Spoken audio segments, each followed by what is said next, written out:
dead casual. So if you've got any questions at all, do feel free to jump in. Please have questions. Please. I've got some here on my idiot sheet. Okay. But yeah, just for the video. Thank you very much for coming. And this is Diane Saxon. Thank you for inviting me. You've written 20 books. I have written 20 books. Brilliant. I have indeed. I saw that you're published by Boldwood Press, who won the British Book Award Small Press Publisher of the Year this year. Boldwood Books, indeed, yes. It's brilliant. Yeah. And The Stepson is your latest book, which came out June this year. The Stepson is my latest published book, but my next one comes out in January the 12th. And it's called The Good Twin. Great stuff. So I've literally just seen the front cover for that book today, and I went, oh! Similar to that sort of response that you get when you see that. And I don't know whether you judge a book by its cover. A lot of people do. But a lot of people do. And I know you shouldn't. I do. But I find covers really, really important. So when I get something like that, when my editor sent me that, I was like, oh, this is fabulous. This is just the atmosphere. It's the pitch, isn't it, with the story? It is a pitch, absolutely. Absolutely. And I do think sometimes, even though we think a book cover might be brilliant, once in a while you get one that you go, oh, that obviously didn't quite work. I know that, I take it as okay if I jump up every so often. I know that my little brother, that one did so well, and I put a lot of it down to that front cover, because I think it had an eeriness about it that just draws you in, the roundabout and that sort of eerie atmosphere. And that book sold brilliantly. I mean, it sold 10,000 books a month. That's amazing. For the first 7 months on the bounce. That's incredible. Before even starting to, decline slightly. Charlotte wasn't very happy with the cover of her heart, was she? No, they'd made a mistake, hadn't they? You couldn't tell it was a crime for that one. You couldn't tell. But they redesigned it for the paperback. Oh, right. Sometimes that happens. Sometimes covers don't always work. Yeah. But I know that Finder Alive started off a different cover. Oh, right. But they decided to change it to be in keeping more with the series. They do all look of a type, like they have a style. Yeah, they have a style. Consistent. And I think they wanted to make sure that they changed it in order to accommodate the whole series rather than just... Finder Alive was one of the first books published by Boldwood Books when they first started, because they opened their doors, and I had my manuscript in the moment their doors opened, because I'd heard really good things about them. Yeah. So you'd obviously published before that? I had 12 books,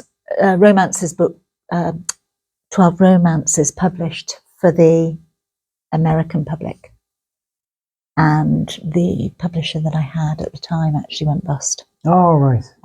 So they're self-published now. Yeah.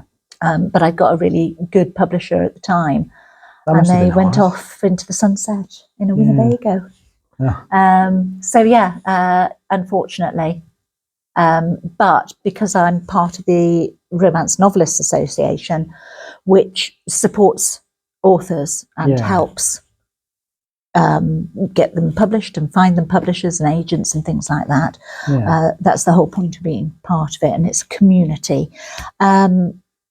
I noticed on Facebook that somebody had said, oh, there's this new publisher called Boldwood Books, but it's the top people from all the big publishers that have set up their own publishing. Supergroup. Brilliant. And as you said before, it's absolutely doing brilliantly. Yeah, it sounds like it. Yeah. So did you take that as a sort of time to, because you've done quite a switch from romance to psychological thrillers? I did. So the story about my romances, I started writing romances. I'll take you back and I'll give you my story, my spiel. Basically, what happened was I used to be an HR manager and a office manager for an animation company in Worcester. Oh, brilliant. And the company decided that they thought they might move to Birmingham to accommodate that sort of arena. So they were going to move to Digbeth, but I actually lived at the time in Telford. And it kind of meant that I was going to be travelling about 4 hours a day to and from work, and I had young children and all of this. And we went out to it was a similar time of year to this, a bit later in November, and we went out. We had a look at these offices in Digbeth. And I was thinking, this isn't right for me. It means I've got to get a train I've got to drive to Telford because we lived sort of countryside of Telford. I've got to drive to Telford, leave my car all day, get a train into Birmingham, walk 25 minutes from Birmingham station through to Digbeth, which is not the most glorious of walks. And I just felt that it wasn't, I wasn't happy with it. So the directors and I all went for a drink afterwards, after we'd been looking at various different places, and they were fixed on this place in Digbeth. And I just said, this is not really good for me. And one of the people there at the table said, but you only work part-time. And at the time I was working 8 till 4, going home, getting my children, putting them to bed, working 9 till 3 in the morning. Right. And it was a bit of this is the straw that broke the camel's back kind of comment from 100%. somebody who should have known better. Anyway, so unusually for me, I pushed my red wine away. I stood up and I said, do you know what? I'm going home to my family. And that was a Friday night and it was really raining. And I jumped on the train from Birmingham, got back to Telford. My husband was picking me up because I was supposed to be going to have a drink with the directors. And I got in the car and he said to me, are you all right? And I said, no, I'm really not all right. And he said, what do you want to do? And I said, I don't know, but I don't want to do this anymore. Yeah. And he said, don't. He said, you've said that you want to write a book. I'll give you a year off. Yeah. You write your damn book and see where we go from there. And so I took a year off and Brilliant. I wrote my book in 2 weeks, my very first book. In 2 weeks? In 2 weeks. Oh my goodness. And it was 50,000 words, which is more of a novella. Yeah. But it was still my first book. Yeah. As far as I was concerned. And have I ever told you that I've got a cowboy in my head? I've got a cowboy in my head. So basically what happened was I started writing this book. I'd had a foot operation. I had to have my feet up. Right. What else are you to do but to write a book? Yep. So I wrote the book, 50,000 words in 2 weeks, and went, okay, that's great. I hadn't heard of NaNoWriMo by then, I was going to say, it's NaNoWriMo now. Yeah, it's NaNoWriMo. You've halved it. Yeah. And I'm doing that this year. I quite often do it because it does give you if you haven't heard of it, NaNoWriMo is where you, as a writer, published, unpublished, whatever, you commit to writing 50,000 words in the month. So it's brilliant. Yeah, I've done it myself. It's a real surge to get writing. They've got lots of pep talks and things. Yeah, it's brilliant. So it's an encouragement, and they also know that agents and what have you, and there's this community. So I decided, I'd written my book, and I sat on it for the year, doing nothing, because when I first wrote my very first book, I mistakenly thought it was my baby. And you really think, don't want, and it's not necessarily you're going, I don't want somebody to criticise it, but it's there. Yeah. You don't want somebody to say, God, that was rubbish. Do you? I mean, Who does? Who does want that Yeah. response? But so it's sort of a self-defense. Anyway, towards the end of the year, hubby said to me, "Your year's nearly up. You've done nothing." And I said, "Well, I've done my research." And basically, the first book was, and this is going back to your original question, because I will go out there first and come back. I'll circle around. So my very first book was about a woman who was trying to escape domestic abuse. And she'd got this very dark secret in her past. Okay. And she jumps on a plane with her twin children, 2-year-olds, and she flies over to America, where her sister is a doctor there and married to a sheriff. And her sister is heavily pregnant, and she's expecting her sister to meet her off the plane. And as she gets off the plane and she walks into the airport, there in the seats is a cowboy. Mhm. And from the moment I met the cowboy told the story. Right. So I have a cowboy in my head, and he's quite often still there. Quite often, this last book I've written, although it's British, and it's very much British, there was very much a cowboy there giving me part of the story. And I know that I'm not, I don't have any problems mentally. Well, but I know it's not a real person, but there is this, it's the way, obviously, my character just comes in to tell the story for me. Yeah. And it's suddenly there, and there's this voice, and I can go down and I can write then. Is he like your muse? He is very much so, and it's a cowboy. But that's how, so basically what happened was I sent off my book to 2 publishers in America, and they were the biggest online publishers, so for Kindle, basically. Yeah. And I sent them off to these 2, and within 3 weeks, I had 2 offers. That's incredible. From these publishers. And I chose one. It was called Liquid Silver. It was a very big publisher at the time, one of the biggest, online publishers at the time.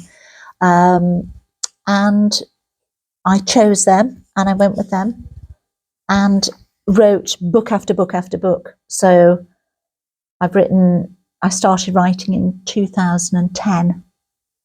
So in 13 years, I've got 20 published books. That's amazing. Yeah. It's going all right.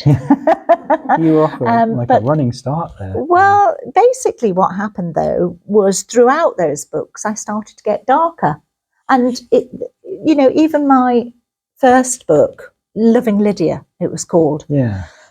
And it's not a soft book by any means. It's quite dark in places, and it does start out with quite a hefty storyline, and that's what happened. Was my storylines got darker, they got deeper, they got more involved, and then I met through the RNA again an agent who said to me, it was Find Her Alive. And I started writing it, and we got to put in a couple of chapters at the RNA, and you could give them over to an agent, and then you have your 15 minutes with the agent. And it's all very exciting, actually, because you stand outside these rooms and you feel a bit like a schoolgirl, and then you go in, and they're really lovely and helpful people. They're there to try and help you to get published.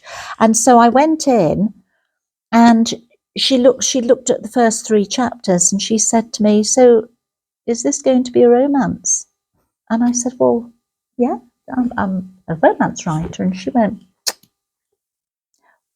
"Don't make it a romance." She said, "You'll spoil it. This is not a romance. This is really dark. And I think what you need to do is go away and make the relationship between the 2 sisters, because it's about 2 sisters, this book." And she said, "Keep the relationship between the 2 sisters and don't make it a romance."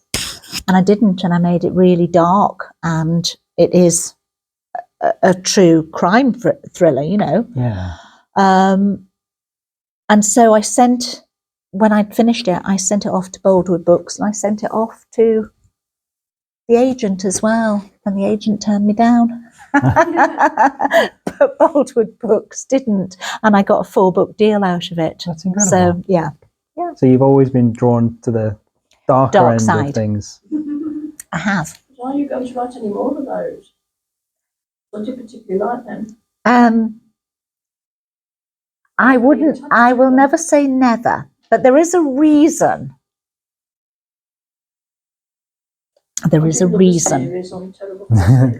There's a reason for that series. So I had a 4-book deal. And when it came round to renewing the contract, my editor said to me, would you like to try a standalone? And this is if you like, a business decision, is because I've got followers for those books. You don't always, as you go further along the series, you don't always just get more and more people piling on, because you're now at book 5, book 6, book 7. Yeah. So she said, would you like to do a standalone? And then with the standalone, it might just attract. Oh, I see. So they read the standalone, love it, and then they try the series. Start and at then they've the got beginning 4 of the books series. There you go. That's very smart. And so the standalone was that. And because it just went pow up there and just did phenomenally well. And they couldn't quite, even though they do their marketing and they know it, just from day one, it hit the ground running. So my editor said, should we try that again? Let's do another standalone. So the standalones have proved very much more successful in that sort of thing. But I do have thoughts of doing, and I'm pitching it at the moment to my editor. She doesn't know yet, but some of the marketing team do, and I'd like to write a Christmas one, which means that I have to write it quickly because it would come out next Christmas. It'll be novel or novella? It'll be a novel, but like a standalone, but it would be DS Jenna Morgan standalone. Brilliant. So it's actually, they don't consider it part of the series because you sort of take it out of the series. You've got the same people, but it's very much sort of a Christmas. You don't need to have read the others. You don't need to have read them at all. So there will be no referring back to. Oh, okay. It'll just purely be. So that's my intention. But whether they, Brilliant. whether they're sort of, because I am contracted to write. So I'm just at the beginning of my next 4-book deal. Oh, okay. So I had a 4-book deal, then a 3-book deal, now another 4-book deal. Yeah. And they're all for standalones. But if I can slip it in under the wire, we're okay. So do they decide sort of ahead of time whether it's going to be a series or a standalone, and then you pitch book by book as you go along? You just pitch for a 4-book deal. You go, okay. I've got. So when I pitched for Find Her Alive, I said, here's this book, and I've got 3 others because it's a series. And they said, great, what are they about? So I had to go quickly and decide what they were going to be about, pitch for that. And it was for the 4-book deal. Brilliant. I love hearing how it all works behind the scenes. It is. And different companies do it differently. But I think specifically when Boldwood were starting, they wanted to know that they weren't just going to do a one-hit wonder. Right, yeah. So they want that continuity, and they want the relationship. I mean, I have a brilliant relationship with the whole team, and specifically my main editor, Caroline. And I can just ring her up and say, look, what do you think of this idea? And she'll go, brilliant, run with it. Or she'll go, well, did you know such and such did? So they've got such a broad wealth of knowledge that they can guide you as well. That seems brilliant. Yeah. I've had a go at sort of, I'm looking at self-publishing and that sort of thing myself. And the intimidating part of that is you don't have anybody who knows what they're doing, like backing you up. It's just yourself. So that idea of having a team sounds I think brilliant. being a hybrid author myself. Excuse me. All of my cowboy books have been thoroughly edited by a company. They were done by publishers, so I had the proper full editing service. Brilliant. What I notice about self-publishing is that you have to pay a person. So it's in their best interest to agree with you.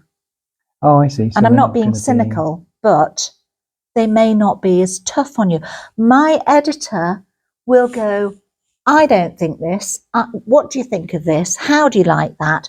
And she's really professional and she stands back. It's nothing personal. It is business. She's going, this part reads really well.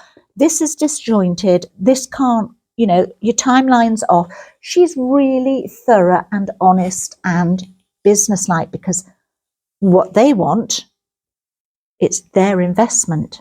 Right. So if you're self-publishing, you're the boss. If you're self-publishing, you're the boss. You're paying a person. And I know quite a few self-publishers who pay an editor, but they'll pay them for one round of edits. Oh, okay. And that's not enough. Right. It's simply not enough. Yeah. And you will have somebody who agrees with you. Yeah. Whereas my editor doesn't always agree with me, and she'll say, oh, Diane, I think you've been a little bit dark there. I mean, has anybody read My Little Brother? You have, Jason. Have you not? There's quite a lot. You're not going to have to catch up. I get to a very dark part in the Stepson in one of the flashbacks. Yeah, well, I think even darker in My Little Brother. Right. There's a particular scene, and it's of a teacher in the bathroom. And my original scene was 10 times darker than that. And my editor said, I think you need to reel it in a little bit. You might be going a bit too dark. But then one of the other editors got to have a look at it. And she actually turned to me and said, that's one of the best scenes I've ever read in a book. Oh, right. So, but at least you've got that. You've got a team. Yeah. You've got somebody else that they can ask if they're uncomfortable with something. They can say, what do you think of this? And it's only a preference. I just do think that self-editing, from my point of view, is too much hard work. Yeah. I suppose they can put on their marketing head as well. Yeah.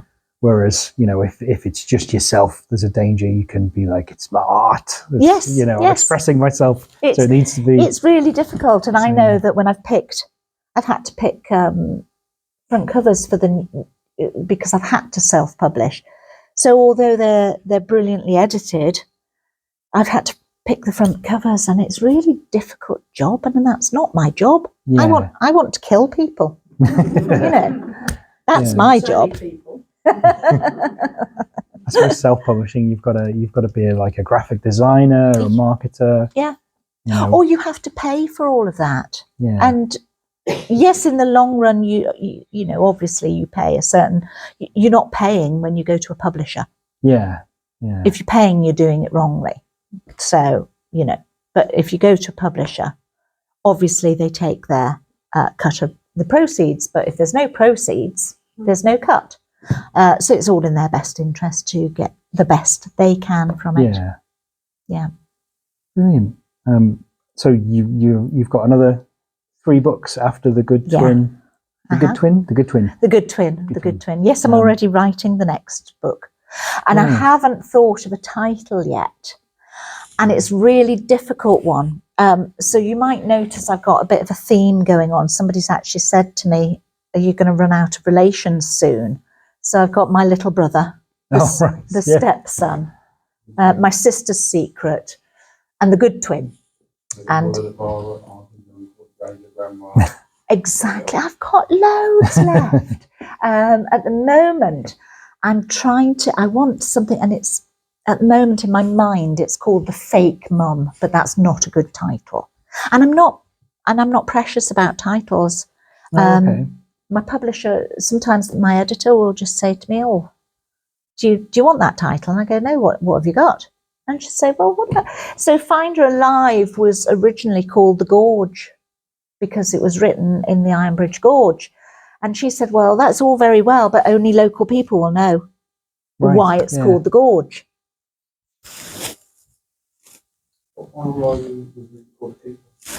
It was then called The Keeper. And then they swapped it to that. Yeah, the other one was called Copycat as well. Someone's there was called Copycat originally. So you're very open to the sort of the business end of things, and you don't mind being told this title might sell more copies than the other title. So I'm a business person. Yeah. I'm an artist at heart. Yeah. But I have trained myself over many years of being a secretary, an office manager, an HR manager. I've got a total business head. So I can make myself cry writing my books. If I cry, I know it's going to be a good scene. Yeah. I mean, I don't cry when I'm murdering people, but obviously there are certain points in the book. If I cry while I'm writing it, I know I'm going to make people cry. Yeah. It's really hit sort you of hard, then it's not gonna hit the exactly. reader.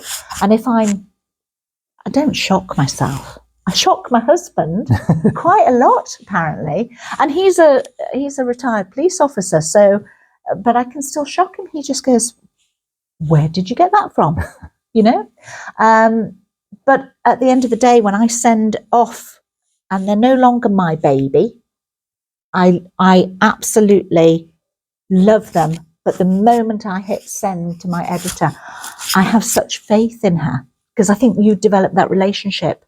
And this is my 7th book with Caroline as my head editor.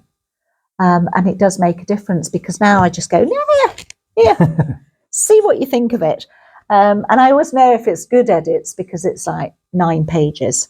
If it's hard edits, 28 pages. But it varies. But I do have that business head because when I get the edits back, the first set of edits back, I look at them and I go, right, put your business head on now. Yeah. And I'd never take insult. I read the whole lot through first, and I've learned that as well. And you learn, you still carry on learning. There's no stopping learning. And you go through it and you go, right, let me look at those edits. I don't want to do that. And you go, oh, I like that scene and they don't want me to do it. And so you go away and you think about it and you think whether you want to keep that scene or maybe you have to move it or maybe you have to scrub it. But at the end of the day, you look at it with a business head on. That sounds brilliant. That part is your utter business head. Yeah, because I'm sort of doing it myself. I've written one novel and because when you've only written one, you're just very precious about it. You are. As I said to you about the baby, that first book of mine, I was like, I don't want anybody to see it. And then you realise the more that people that see it, the better. The better. Definitely. And the only way I can get that sort of business head on is if I go away from it for like 6 months and then I come back and I'm like, when you finish writing it, you're like, this is perfect. I can't make any improvements. And you come back 6 months later and you're like, what have I done? Why did I make that choice? But sometimes you can over process that. Yeah. When I write mine now and it's gone to my editor. And I know other authors who will put their book out to loads of beta readers. Yeah. And they'll all read it and they'll all have different input. I can't work that way. You just want the one. I just go, here you go, person. Caroline, I really trust you. And the only other person I trust, the only person who reads it before it goes off to my editor is my sister. And she's read every single one since the beginning of time. She reads my books and she's very honest about them. And she'll, suggest edits, but she doesn't try to change my books or anything. Yeah. Because she knows that's me, so she knows my voice, if you like. But she reads them, and she's the only person who's allowed to. Even my husband doesn't read them till after they've been to Caroline. Oh, right. Yeah. When you go to the sort of darker side of things, are you kind of exploring real life horrors, or are you more leaning towards horror as a genre, do you think? Because I noticed from the Stepson, there's a lot of oh, it's brilliant. There's like a strong theme of the vulnerability of being sort of a woman by yourself, particularly with the, you know, when her mum calls and she can't go round because she's got the baby. And there's a, you know, there's a part where she's got C-section scars. So there's like, there's a theme of like, particularly a woman's kind of loneliness and being isolated through being a mum and having children. I think sometimes you bring it from yourself. So the scene about the mum, the phone call, is actually something that happened to me. My mum had Alzheimer's, and this one night we got a phone call, and it's I mean, Alzheimer's is the cruelest disease. It really is horrific. Now, I wasn't that old. I had young children. I think Megan was about 2. My youngest was about 2, and my eldest was about 6. And hubby's police officer at the time. And he used to work shifts, obviously. And the one night I remember the phone going, and the phone was always on hubby's side of the bed, because obviously if he gets a call in the middle of the night, that's the kind of work he does. And I remember this phone call 3 o'clock one morning. 3 o'clock. It's always 3 o'clock, isn't it? And he answered the phone, and it's, oh, sir, because he might have been a chief inspector then. He retired as a superintendent. But it was, sir, we've got a woman here in the back of the police car, and she was running up the middle of the dual carriageway. And you're helpless. At that point, you're helpless. And I think I sort of drew on that, because then we've got a situation of she's in a... You've got to laugh. Sometimes you've got to laugh. So they picked her up. She's running up this middle of a dual carriageway. They pick her up. 2 young policemen. My mum's about 68 at the time. So no spring chicken. And they pop her in the back of the car. It's pouring with rain. They said, what are you doing? And she said, I'm walking the dog. They said, you've got no dog with you. She said, oh, maybe I've left him at home, which she had, luckily. Anyway, so they phone my husband. What should we do with her? He says, just pop her in the house and wait there till I get there. It'll be fine. So they pop her in the house. And my husband said to me, should I go? Luckily, my husband was like her son. Right. They were really, really close anyway, so it wasn't an issue, him going round. So he's, shall I go? And I, okay, you go, because I've got the babies, you know, the little ones, we can't both go. It might be better you going because of the police situation. So off he hops. Next thing, when he arrives back, he went, you are never going to guess. He said, when I arrived, your mum had come out of the front door and she's legging it across this field, which is about 2 acres long, and the young policeman couldn't catch her. And they were just legging it across. So really, you've got to take the light side with the dark as well. But it was trying to... So we used to get phone calls sometimes in the middle of the night saying your mom's gone missing again. Right, that must be horrifying. And, you know, if hubby was at work and he was occupied doing something else, I had to go round to neighbours and find... So it's that feeling, I wanted to have that feeling of utter inability to help. Yeah. and just show and let you sort of feel that, oh, what would happen? What would happen if you're stuck at home with your 2 children and your mum phones you and she's drunk? Yeah. You go to bed, Mum. I mean, most people would, wouldn't they? Yeah. But I wanted also to have that feeling of unease that, did I do the right thing? Is she just drunk? Is she? What's going on with her? So that's what I wanted to, and I want to get the heart beating so Yeah. that you sort of go. I know a lady recently read The Stepson, and she said she read all the way to sort of virtually the end, and then she had to restart it at the beginning because she wanted to know who it was before Oh, I see. the climax of the actual story. So she reread the whole story to that chapter again to see if she, Brilliant. did I miss anything? But I loved how you sort of make her vulnerable through being a mum, because normally, I've read detective books and things like that where, he's got one leg or, that sort of thing. Yeah. So I thought that was a brilliant. I like to write real people. Yeah. I love watching people. I love that sort of time that people take to be themselves. Like in My Little Brother, I write about a little boy who's got Asperger's. Right. And it just is, it's observation. And, you take these little things from people you might know, people whose children have, but you want that person to be real on the pages. I don't like to over-exaggerate, so I never over-exaggerated the Asperger's aspect, but it was part of him. And that's how it is in reality, isn't it?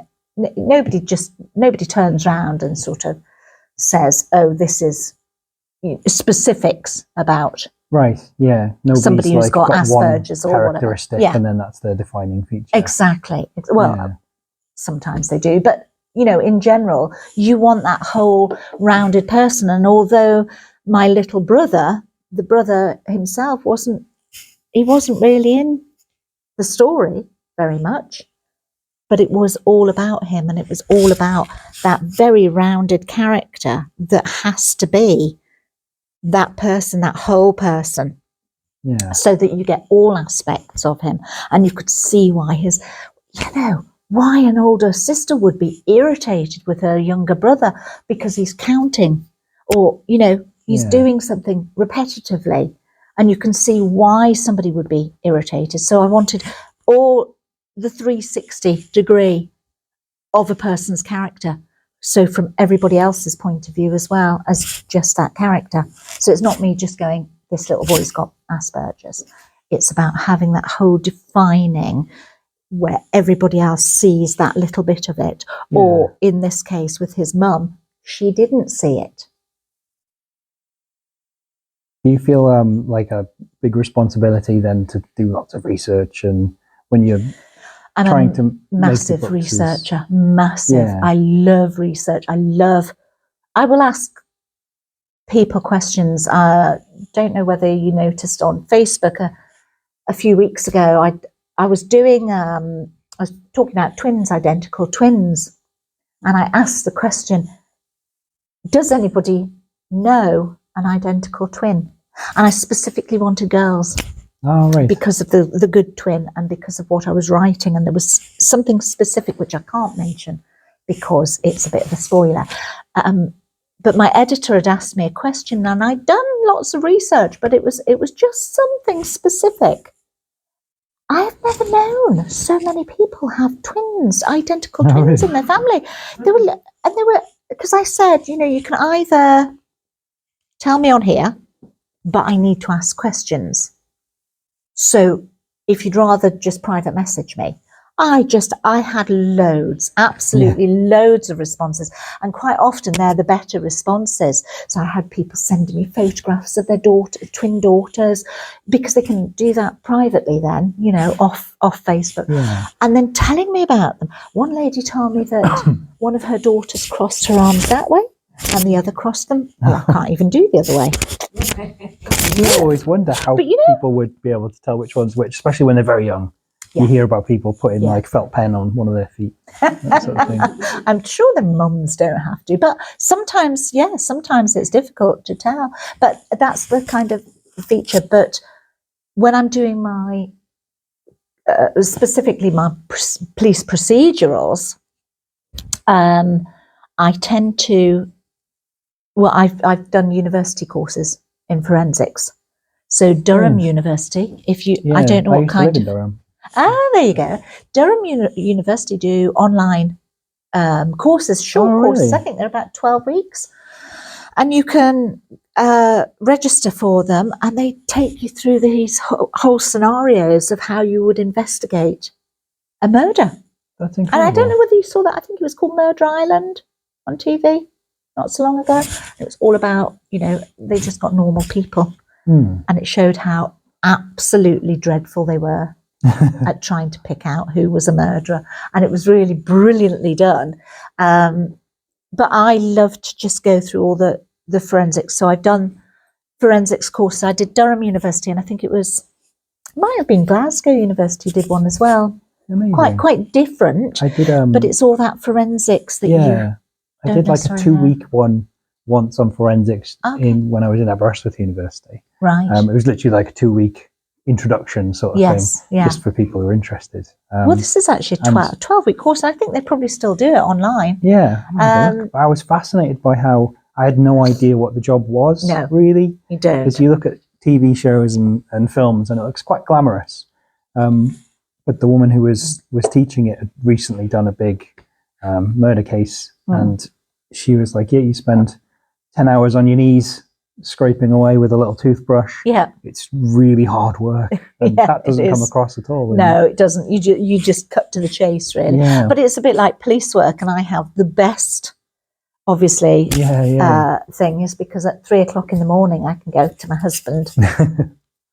And he's really good because, and he doesn't mind me saying this, he doesn't have an imagination.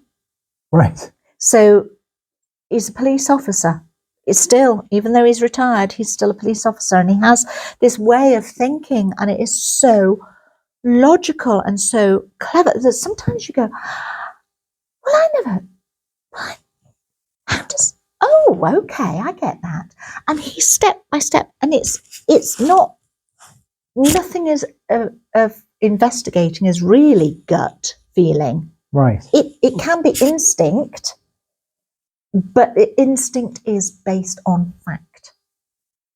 And so he'll say, this happens and this happens.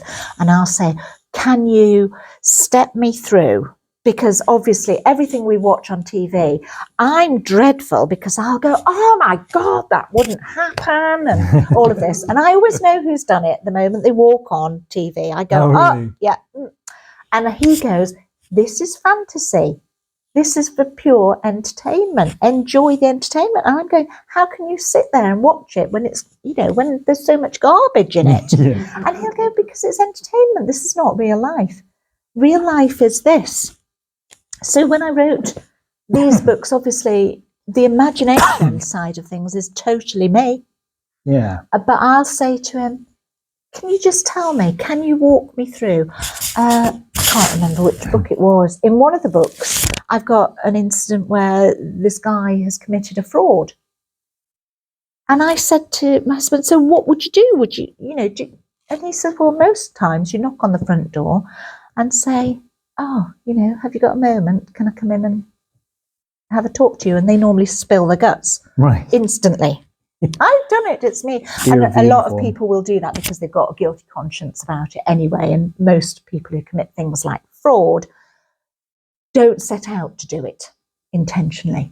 So the moment a police officer, I do it myself. You see a police officer, I saw those police cars today, I'm going 3 times round them, and I'm thinking they're going to stop me in a minute and say, what the hell are you doing?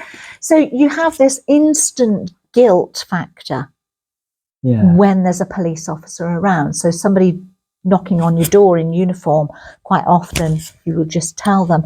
But I don't want that to happen in my books. I want the excitement. I want something big to happen. So I then say, so could you step me through? This is what I want to happen.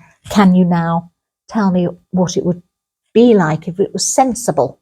Right. If it So was you real don't want life. it to be exactly real So life, but I at least believable. And I go, this is what I'm saying. And he goes, you can't. Which I love. I love that.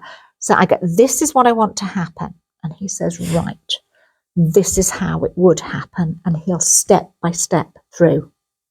And then I'll go back to him 2 days later and I'll say, step me through that again. And then I can wiggle things round. Right. So my imagination can wiggle round his absolute facts. And I love facts. And I have got, if I do them wrong, I do say that it's my fault. yeah. Because I might have misinterpreted. I might have just, I've done something really bad in one of my books. I've actually called it the Miranda Act, which is American. Oh, And I don't know how it slipped through. And somebody criticised it and I just went, did I put that in? I swear to goodness, I can't actually remember calling it the Miranda Act. But it's an American thing that you see on TV. And my poor husband's like, why did you put that in? And I'm like, I can't remember doing it. So obviously sometimes once in a while, that kind of thing slips through. So do you do a lot of research up front before you start, or do you write the plot and then go back and kind of insert the bits, or is it too much? Is the plot too dependent on how it... I don't plot. You don't plot? I don't plot. Really? At all. No. That's incredible. For a thriller author, that's amazing. Like, I don't know. I don't know. It's really difficult. I just don't plot. So what happens is it's normally a scene that triggers me. yeah. That triggers a story. I tried to plot the X, and I had to rip out 30,000 words at the end and rewrite it because it was so stagnant that I was really unhappy with it. And I had to say to my editor, I really hate my ending. Can I rewrite it? And that was the first time I've ever tried to plot. And I'd really plotted it. I'd really gone, no, I must do this if I'm going to be a professional writer. You'd think by that book I would have known better. And I do know better now. I know it's not going to happen with me. So with me, say for my little brother, the whole book circles around this one scene in the bathroom that happens. And I don't want to spoil it if anybody's not read this, but basically it is a very, very dark scene where it's about a teacher. She's very disgruntled with her life, and this scene unfolds in the bathroom. That was my very first scene. And when I say about editing, my editor said that is such a strong scene, it's up here off the scale, that if that's your first scene of the book, where do you go from there? So it's actually in the middle of the book now. Oh, okay. So the book builds scene and then it can go. So the book revolves around that initial scene. So that's what happens with me is and it's almost like a film playing in my head. Right, you're just writing down what you're seeing. Kind of thing. Yeah, and because I'm a touch typist, because my mum made me start typing at the age of 16, she said, it will never let you down. She's right. Yeah. So I actually type without thinking. I don't need to look at the words. I don't need to look at the keyboard. I just need to be in my own world and I write it down. And I can type as fast as the scene unfolds in my head. So I normally start with a scene. And quite often it's as my editor always calls it, the Hollywood scene. So it's the big scene in the book. Right. It's normally that moment. And they call it Hollywood because Hollywood style would be the first scene of the book. Right. Whereas British style that's the build-up, big scene onward. So it's my Hollywood scene is quite often that, like in the Stepson, that first scene where where you get that anxiety of the daughter who's powerless to do anything. Yeah. That was my first scene in my head. And then it just, the Stepson is probably one of the first books I've literally written from start to finish without stopping. Literally, sort of, I didn't jump scenes, I didn't move scenes. It just, the whole book just raced through from start to finish. So will you sometimes plotting. kind of write scene 1, scene 5, scene 10, and then fill in the gaps? Yeah, kind of quite thing? often. You get a story and it's rolling on, and you think that it's rolling beautifully on, but then you feel that there's a hole here. Right. So you just fill it in as you Yeah. go back. You go, or you pull a little thread over here and you realise the thread's still loose. So you have to backtrack through. But with the Stepson, it literally just flowed. Yeah. Just whizzed through. So you don't have sort of character sheets or anything? You just I jump have in character sheets for my for the series, only just to keep because there's track of- so many characters. Yeah. Because obviously you've got all the different police officers, you know your main characters. So it depends which book. I all I have is a whiteboard, and I write down names, dates of birth, ages, who they're related to, and it's like a spidergram, but not as Right. neat. Yeah. And it just sort of evolves out. But I do write them down. That is one thing I've learned to do over time. But that's only been the last 3 books. I think My Little Brother, My Sister's Secret, The Stepson, The Good Twin. Yeah. They're the only. So they're the 4 that really I've started doing that. I treated myself to just a whiteboard, and then you can flip it over to do the next book. And then when you get, because you're writing one book while you're editing the next. Oh, okay. Yeah. So then you flip it over when the edits come back, and you've still got all your characters there. I learnt that one as well after I rubbed them all out the first time. I had photographed it, luckily. But yeah, it's about, but no, I don't plot. It That's just brilliant. comes. Yeah. Yeah. I keep getting stuck on things like, what have my characters got in their pockets, that sort of thing. Never worry about what they've got in their pockets. They'll show you when they're ready. Yeah. That's literally, they show you when they're ready. It's the little boy in here. When I first started it, he's got an object, and you don't know what the object is till later in the book, because I didn't know. And in My Little Brother, one of the major things I had was so many people in the reviews said I never saw that ending coming, and the reason they didn't was because I didn't. Right, yeah. So if you'd plotted it in advance, you'd be writing with that in mind. Hinting. Yeah. But I got to a certain point in the book, and it wasn't going to be who it was. It could have been any one of 3 characters, and suddenly there's a scene and all is revealed. And I didn't know. Yeah. I went, oh, that was a surprise. And apparently that works. That sounds like a because it fun was way a to write. surprise to everybody else as well. But it does show, because although there were hints throughout the book, they weren't so strong because I wasn't yet ready then. That character wasn't ready to reveal itself to me. That's brilliant. I'd love to write like that. I'm too neurotic. I have to everything. But it works. Different things work for different people. So, and I would never try and say to somebody, "Oh, you should just write like this," because I tried writing a different way. I tried to be organised, and it didn't work for me. And I think every single person has to write their own way. There are obviously you can sort of round things up and say, oh, this is a good thing to try. Why don't you do this? How about this? But actually telling people, this is the formula and use it and you will be a success.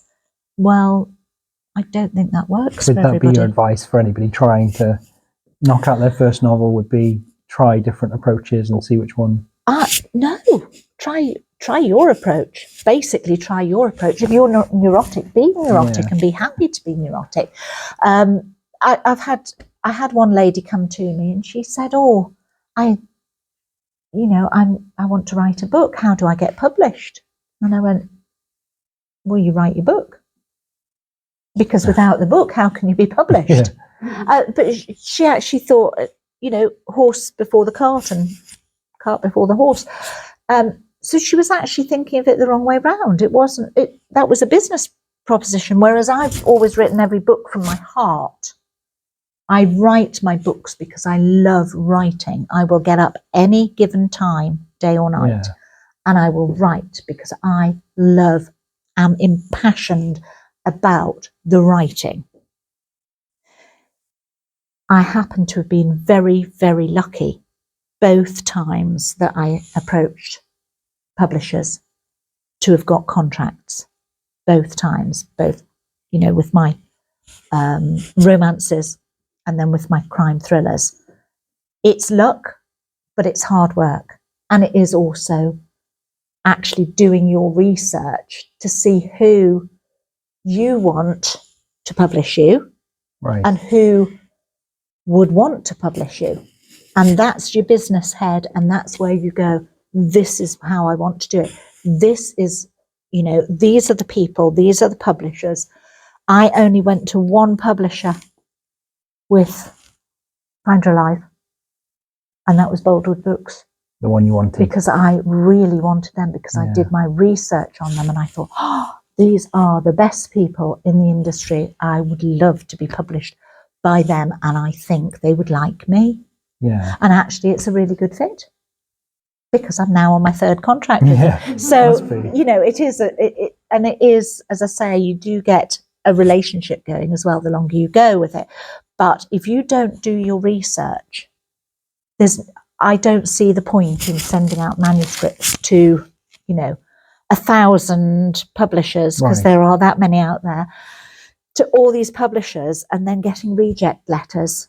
And I think it's really sad when you listen to some authors and they've had so many rejections, and you just think, that's so sad. Yeah. I'm up to about 30 myself.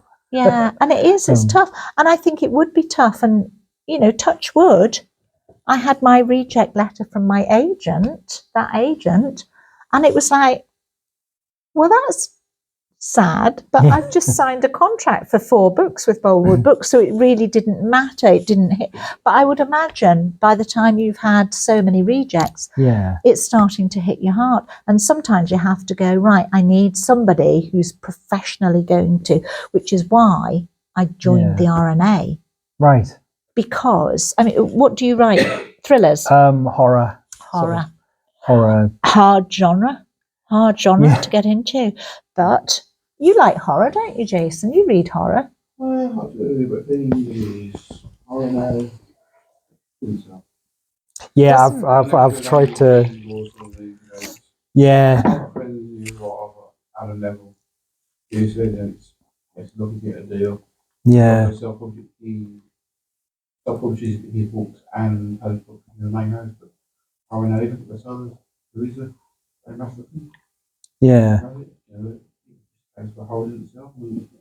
Yeah. It's a very narrow genre at the moment. I've tried to beeline into yeah. Yeah, I've tried to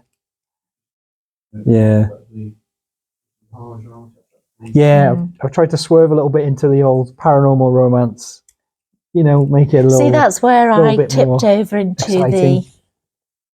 into crimes, was because I'd started to get very dark, and I'd written, it's a paranormal romance called Under the Full-Blooded Moon. Yeah. And it is a romantic thriller with witchcraft. And it's kind of all in there. I'm really proud of it. I love it, and it doesn't sell. It really, for some reason, it took no traction. Right. But that is the book that tipped me over into crime. And but the thing is, to a certain extent, that book's written. Yeah. And the fact that it didn't sell very much is sad, but I've got more books in me to write. So I just keep writing and keep writing. And one of the things I notice, so I'm always on a catch up, because I've only got these books. So I'm writing these books all the time. And I'm contracted to write one every 6 months, and it's around about 100,000 words. every 6 months, about 93, about that, every 6 months. So I'm always on catch up.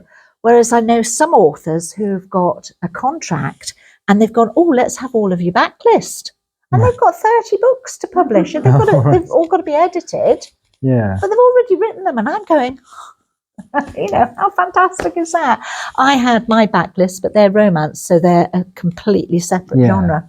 And they don't want to mix them. Oh, right. So, but if I'd written 12 thrillers and then suddenly got published, I would have had 12 backlists. So you just keep writing and you write from the heart every time. I think my issue is the old business head end of things, because the one I've written has at certain times been a YA novel, and then it's been a straight horror novel, and now it's a paranormal romance. So I've just sort of got. Don't keep changing it.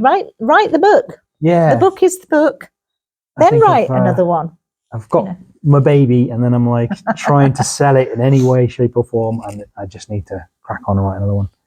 No, keep writing. Even when I had my first one, Loving Lydia, by the time I actually sent it off after that year of fiddling around, I'd already written another 2, which was why once they accepted that one, I had another 2. Oh yes, I've got another here. Yeah. And which means you're kind of ahead of the game then. But with these, I'm always writing to a deadline now. Right. And I'm really good with deadlines. So I get 6 months to write a book. So I faff around for 4 months and then I suddenly go, oh, I've got to have a book written. I can do 50,000 words in 2 weeks. And quite often do. So I tend to be, but I say I fiddle around, obviously in that 4 months, you're then editing your previous book, you're marketing, you're doing talks, you're doing other things. It's constant busy time, but also all that time during those months, there's a story building in me, and by the time I actually sit to write it, it's in my head. So all I have to do is put it down on the paper. So although I don't plot, it's thinking about it building. It's building all the time, and I've normally got most of the story in my head before I even start to write it. It can go anywhere that it wants to go. Once one character kicks off and says, "I'm not doing that," it can go anywhere that it wants to go. Then. Brilliant. So, in terms of advice for people like myself who are having a go but not getting very far, would you say something like the Romantic Novelist Association is a must? If you're writing romance, absolutely. So get into a community of people. It is a really welcoming community. You in the RNA, aren't you still? Were you in the New Writers? Yeah. But that book never got published. No. Nor the one after. I think sometimes it's a learning curve. It is. But I mean, even my earlier books, if I read them now, I'd probably go, a bit. I think it's starting to change. But they're developed. Yeah. Oh well, I kill people now. If there's any romance in my current books, they normally end up dead in the bed. But I think it is. Every single book, to me, every single book is still me honing my skills. Right. It's still me learning. And I don't for one moment think that I can advise somebody on style, as I said, because this is just me. This is my style and it's my voice and it's me developing. What I would say to anybody who wants to become an author is kind of put the publishing thing to one side and write the book, and enjoy the book yourself. Because if you don't enjoy it, if you're trying to fiddle it round to fit into a market and you're looking at it as a business proposition, then you're going to paint yourself into a corner. Right. And it's not going to be your passion. Every single book that I write is my passion. It is absolutely, there are no rules. Yeah. And I don't write, I have the same voice, but I don't write to a script. So you get some authors who can write to a formula, and they're very formulaic. Right. And I won't criticize that either, because there's certain authors that I just love their style of writing, but they're very formulaic. They know exactly what works for them. Yeah. So they write this scene, and then by the time they've got to chapter 7, they've got to have this scene, you know, and it's formulaic. Yeah. I do not write to a formula. I write from the heart, and I write every single book totally differently, because I pick a different, so these are what you call domestic thrillers. So those, the crime books, police procedural, are slightly more formulaic, because you have a crime, you have an investigation, and you have the ending, which hopefully will be and the your right ending. investigations always have to follow a certain trajectory, I suppose, don't they? Have I got the right one? Oh, no. Oh, here it is. So My Sister's Secret is quite different. It's quite a different book. And I don't want to spoil it, because if you want to read it, I don't want to, but that's quite different from all my other books. And the ending, my editor said to me, "Are you sure you want this ending?" And I went, "Yeah, yeah, I do." And I loved it. I loved the ending in that. But again, it's one of those ones that you write from the heart, and you know, certain events in your own life can sometimes trigger thoughts. As I said in the Stepson, My Sister's Secret, I had a horrible headmaster. So, you know, there are things that you can do, and you can always kill off people that you don't like in whatever aspect you want. It's really great. It's you know, you can really do that to people. But mine aren't what I would call formulaic. So, but they are written from the heart. Right. And if you don't write from the heart, you will paint yourself into a corner. You won't have your own voice. You'll end up writing in the voice of you don't Amazon want to be trends. writing. Yeah, exactly. You don't want to be writing to please other people. You're writing because you love writing, and because you want that to be written. Yeah. But you're not trying to please everybody. Because if you want to please everybody, you can't. Yeah. You just can't, because, you know, I've had people say to me, as specifically with this, is, do you think that you should have had a trigger warning on this? And I go, no, I don't do trigger warnings. Right. I don't believe in trigger warnings. Spoilers, I suppose. Well, a trigger warning is a spoiler by any other name. But if you read the back of the book and it's not going to suit you, you'll know. I think people should be savvy enough by now to pick up on. If you're reading a crime thriller by me, you pretty much know that there shouldn't, you know, there will be things there that you might not like. But I had one lady who thought that was about sex, and she said, "Oh my God, I didn't know that about you." And I went, "It's not about me, it's about you," because it's a psychological thriller. So people who are reading this book will pick up on the little nuances that affect them, not me. So it's about how it affects you. So quite a few people will read that differently from other people. Yeah. And it's quite amazing how many remarks that you pick up from other people, and you think, "Oh, didn't mean it that way." There was one lady who told me one scene was really, really funny that I'd written, and I thought, was it? So it's and that's why they're called psychological thrillers, because they affect everybody differently. In general, they will affect most people in the way you want them to, but sometimes you just find out, which is why I won't do a trigger warning for any of them, which why I wouldn't do a trigger warning about a Dalmatian.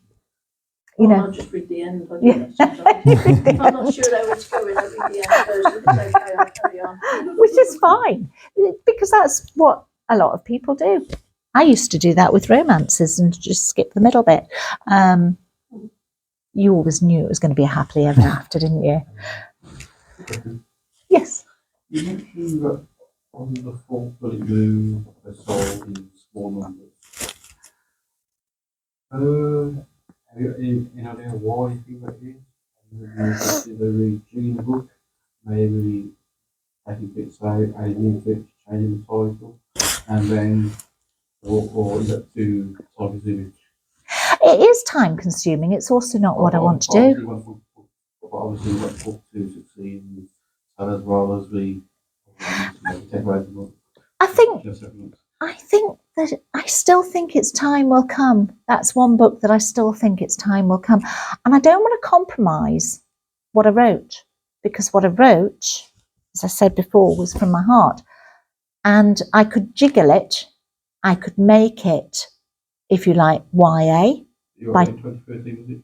2013 you wrote the book? Was it 2013? Oh, you tell me. I You don't. wrote in 2015, it came out in 2015, Was it? You're the author. It's gone. Dates?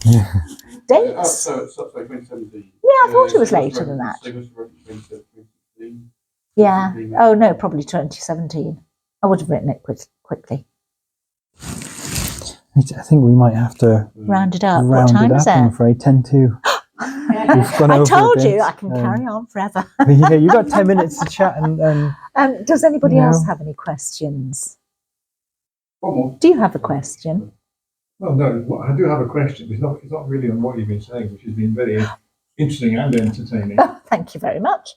Just when you send a manuscript into a publisher on the off chance of a hope that they might be interested, I hear people talking about different publishers seem to want different layouts when you send a manuscript in. Is that the case?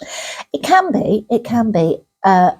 Now, this is where I put my business head on, because if you are going to send in a submission to any publisher, you go on their website. It has a part that it says submissions. You go onto it and it tells you absolutely Right, exactly what they want. And yes, in general, they will vary slightly to just fit their sort of house rules, if you like. But mostly it's almost the same. If you write on Word, you can do anything to that Word document to make it fit. So you don't have to fiddle around. If you've written it, if you've handwritten it, you're on a sticky wicket these days, because very few would accept handwritten. So they wouldn't accept mine. But I bet I could read your writing. I was really good at that when I was a secretary. I used to be able to read anybody's scrawl. But, you know, if you've written it on a Word document, all you do is you go along and you say, and it says, we want it in 12, whatever, I can't remember, Times New Roman, which is very common. And then, you know, they might ask you to do your margins, although they're not as fussy these days as they used to be, because they used to typeset it from effectively your work, whereas now they don't. They take it all out and they retypeset it and so on. But if you respect what they're asking for when you send off a submission, respect what they ask for, be a business person there, show them that you're actually quite capable of following an instruction, because they need to know that you can do that. This is a big thing. you're quite hard to work with, I suppose, otherwise. If you don't want to can't, come across as if they say to you, can you do this? And you go, no, then you're at an impasse. But if you, that's your very first pitch with them is get the submission right. Brilliant. Well, thank you very much. Do you have a book? Have you been writing? I have written, yes. I haven't published anything, no, but I have written, I suppose, 3 or 4 novellas, you could call them. Right. Yeah. Could you put them together into one book? They're a bit like yours, they're totally different. Oh, are they? So No character. Can I ask what genre? You know, the story. Okay, Different locations, Yeah. different times. nice. What genre? Well, I suppose you could say, yeah. One's story of a Syrian refugee, his story of how he got from where he was to where he ended up, as it were. Now, I write a bit like you do. I don't know what's going to happen once I start. But this book, because we're writing about events in Syria over quite a 20-year period, I have to do quite a bit of research on Yes. and keep a note of the chronology of what happened when. Yeah. That kind of thing I tend to just jot down on my whiteboard. Yes. Well, yeah, If I need her. But I do, in fact, I've sort of developed this system in these latest books of doing a dual timeline. So I go back in Yeah. history and then I come Yeah. back to present day, Right. and then it sort of catches up with you by the end. But yeah, that's quite interesting. But yeah, novellas aren't so easy to get published again. It's a bit like the horror genre. Yeah. So go back and write a novel with it. You've got the bones. Well, that's right. I mean, that's what I'm thinking of doing. Yeah, yes. I mean, absolutely. The story of the Syrian refugee, for instance, it's 70,000 words, so it could be. That's not a novella, that's a novel. Is it? Yeah. Oh, right. Yeah, it's anything above 50,000 is considered a novel. So basically, when I write my novels, I know that my editor is going to get me to do more. And I hate stripping out. I hate doing too much and being told, take a chapter out, because every chapter to me is precious. Yeah. So I hate being told to do it the other way. But I send off normally 75,000 word novel to her. Then she does the structural edits, rips it apart, throws it up in the air, I catch it, and off I go again, and I'll add another 20,000 then at that point. 75,000 word novel, if you submitted that to any company, they would be happier with that, because especially first time writers, and you'll know this, they don't want you to write a 90,000 word novel because it's too much, it's too hefty for you to go at. So 70 is the perfect amount. There you go. There you go. Thank you so much for coming in today. A pleasure. Talking with you. It was great. Great. Thank you so much. And thank you all for coming. Thank you. And we've got 5 minutes yet.